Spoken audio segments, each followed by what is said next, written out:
ವೀಕ್ಷಕರೇ, ದೇವಿ ಕೃಪಾ ಚಾನಲ್ಗೆ ನಿಮಗೆಲ್ಲ ಸುಸ್ವಾಗತ. ನಾಳೆ ಫೆಬ್ರವರಿ 4ನೇ ತಾರೀಕು ಬುಧವಾರ. ನಾಳೆಯ ದಿನ ಭವಿಷ್ಯ ನೋಡೋಣ ಬನ್ನಿ. ಅದಕ್ಕೆ ಮುಂಚೆ ದಯವಿಟ್ಟು ನನ್ನ ಚಾನಲ್ ಲೈಕ್ ಮಾಡಿ, ಶೇರ್ ಮಾಡಿ, ಸಬ್ಸ್ಕ್ರೈಬ್ ಮಾಡಿ, ಹಾಗೆ ಫಾಲೋ ಮಾಡೋದನ್ನು ಮರಿಬೇಡಿ ಫ್ರೆಂಡ್ಸ್. ಬನ್ನಿ, ಮೊದಲನೇದಾಗಿ ಮೇಷರಾಶಿ.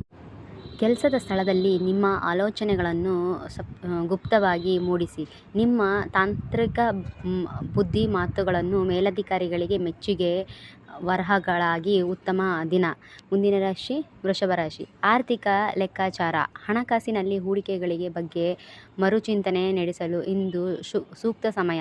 ಮಾತುಕತೆ ಚಿಂತಾಕೃತೆಯಿಂದ ಬಾಕಿ ಇರುವ ಹಣ ವಾಪಸ್ ಬರಬಹುದು.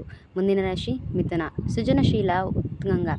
ನಿಮ್ಮ ರಾಶಿ ಅಧಿಪತಿ ಬುಧನ ಪ್ರಭಾವದಿಂದ ಇಂದು ನಿಮ್ಮ ಅತ್ಯಂತ ಚುರುಕಾಗಿರುವ ಹೊನ್ನು ವಿಷಯಗಳು ಕಲಿಯಲು ಆಸಕ್ತಿ ಮೂಡಲಿದೆ. ಹವ್ಯಾಸ ಪ್ರಜ್ಞೆ ಎಲ್ಲರನ್ನೂ ಸೆಳೆಯಲಿದೆ. ಮುಂದಿನ ರಾಶಿ ಕಟಕ. ಅಂತರಾತ್ಮಕ ವಿಶ್ರಾಮ. ಇಂದು ಹೊರಗಿನ ಗೊಂದಲಗಳಿಂದ ನಿಮ್ಮ ಒಳಗಿನ ಜ್ಞಾನವನ್ನು ಆಲಿಸಿ. ವಿದೇಶ ಸಂಪರ್ಕಗಳಿಂದ ಲಾಭವಾಗುವ ಸೂಚನೆ ಇದೆ. ಖರ್ಚುಗಳ ಮೇಲೆ ಸರಿಯಾದ ಲೆಕ್ಕಾಚಾರವಿರಲಿ. ಮುಂದಿನ ರಾಶಿ ಸಿಂಹ. ಸಾಮಾಜಿಕ ಲಾಭ. ಸಾಮಾಜಿಕ ಲಾಭ ಪ್ರಭಾವದಿಂದ ವ್ಯಕ್ತಿಗಳ ಭೇಟಿಯಿಂದ ನಿಮ್ಮ ಜ್ಞಾನ ವೃದ್ಧಿಸುತ್ತೆ. ಹಳೆಯ ಗೆಳೆಯರೊಂದಿಗೆ ನಡುವೆ ಸಂಶೋಧನಾ ಹೊಸ ವ್ಯಾಪಾರ ದೊರೆಯಲಿದೆ. ಮುಂದಿನ ರಾಶಿ ಕನ್ಯಾ. ವೃತ್ತಿಪರ ನೆನಪು. ನಿಮ್ಮ ಕಾರ್ಯದಕ್ಷಕ್ಕೆ ನಿಮ್ಮ ವಿಶೇಷವಾದ ಬುದ್ಧಿ ಮನ್ನಣೆ ಸಿಗಲಿದೆ. ವ್ಯಾಪಾರದಲ್ಲಿ ಹೊಸ ಚೈತನ್ಯ ಅಳವಡಿಸಿಕೊಳ್ಳಲು ಇಂದು ಸರಿಯಾದ ದಿನವಾಗಿದೆ. ಮುಂದಿನ ರಾಶಿ ತುಲಾರಾಶಿ. ಜ್ಞಾನ ವಿಸ್ತಾರ. ತತ್ಸವ ಅಥವಾ ಕಾನೂನು ವಿಷಯದಲ್ಲಿ ಆಸಕ್ತಿ ಮೂಡಲಿದೆ.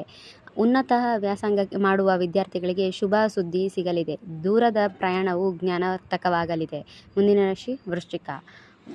ಗುಡ್ಡ ಜ್ಞಾನ. ಇಂದು ನೀವು ವಿಷಯಗಳಲ್ಲಿ ಆಳಕ್ಕೆ ಇಳಿಯುವಿರಿ. ಒಮ್ಮೆ ಅಥವಾ ಆಸ್ತಿಗೆ ಸಂಬಂಧಿಸಿದ ದಾಖಲೆಗಳನ್ನು ಪರಿಶೀಲಿಸಲು ಇಂದು ಸಕಾಲ. ನಿಮ್ಮ ಸುಸಂಜ್ಞಾನ ಫಲ ಸಿಗಲಿದೆ. ಮುಂದಿನ ರಾಶಿ ಧನಸ್ಸು. ವ್ಯಾಪಾರದಲ್ಲಿ ಪಾಲುದಾರಿಕೆಗಳಿಗೆ ಪಾರದರ್ಶಕವಾಗಿ ವ್ಯಾಪಾರ ಸಂಗಾತಿಯೊಂದಿಗೆ ಗುಣಮಟ್ಟದ ಸಮಯ ಕಳೆಯುವಿರಿ. ಸಮಾಜದಲ್ಲಿ ನಿಮ್ಮ ಗೌರವ ಹೆಚ್ಚಾಗಲಿದೆ. ಮುಂದಿನ ರಾಶಿ ಮಕರ. ವ್ಯಾಪಾರಗಳಲ್ಲಿ ಆದ್ಯತೆ. ಕೆಲಸದಲ್ಲಿ ಸಣ್ಣ ತಪ್ಪುಗಳಾಗುತ್ತದೆ, ಜಾಗ್ರತೆ ವಹಿಸಿ. ಆರೋಗ್ಯದ ಬಗ್ಗೆ ವೈಜ್ಞಾನಿಕ ಮಾಹಿತಿಯನ್ನು ಪಡೆದುಕೊಳ್ಳಿ. ಸಾಲದ ವಿಚಾರದ ಸಂಪರ್ಕ ಲೆಕ್ಕಾಚಾರವಿರಲಿ. ಮುಂದಿನ ರಾಶಿ ಕುಂಭ. ಕಲಾಕೃತಿ ಅಭಿವೃದ್ಧಿ. ನಿಮ್ಮ ಹವ್ಯಾಸಗಳನ್ನು ವೃತ್ತಿಯಲ್ಲಿ ಬದಲಾಯಿಸಿ ಬಗ್ಗೆ ಯೋಚನೆ. ಮಕ್ಕಳ ಬುದ್ಧಿವಂತಿಕೆಯಿಂದ ನಿಮ್ಮ ಐಶ್ವರ್ಯ ತರಲಿದೆ.